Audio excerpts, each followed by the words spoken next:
Hello மக்களே, random weekend இந்த mini vlog பார்க்கலாமா? ஸோ இந்த பர்டிகுலர் டே வந்து விஷாலினி மேடம் வந்து வெளியே தான் சாப்பிடணும் அப்படின்னு சொல்லியிருந்ததுனால நாங்கள் வந்து நியர்பை குரோம்பேட் பாலாஜி பவன் தான் போயிருந்தோம்.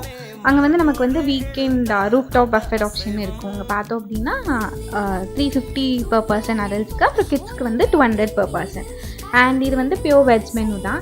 ஸோ ஸ்டார்டர்லேருந்து சூப், அதுக்கப்புறம் ஸ்டார்டர், மெயின் கோர்ஸ்னு எல்லாமே கொஞ்சம் கொஞ்சம் கவர் பண்ணிகிட்டு இருந்தோம்.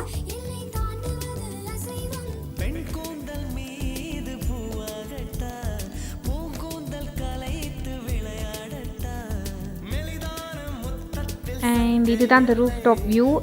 ஃபர்ஸ்ட் ரவுண்ட் இங்கே உட்காந்து சாப்பிட்டுட்டு இருந்தோம். அண்ட் மேம் வந்து ரொம்ப குஷியாக ஆகிட்டாங்க. அதுக்கப்புறம் வந்துட்டு லைவ் கவுண்டரில் தோசை போயிட்டு இருந்தது. செகண்ட் ரவுண்ட் அது சாப்பிட்டு முடிச்சுட்டு டெசர்ட்டோடு முடிச்சுட்டு then we are back to home. So இதுதான் ஃபர்ஸ்ட் டைம் ஒரு அக்கா ஊட்டி நான் போயிட்டு இருந்தேன். It was a pleasant dinner. Tata, bye bye.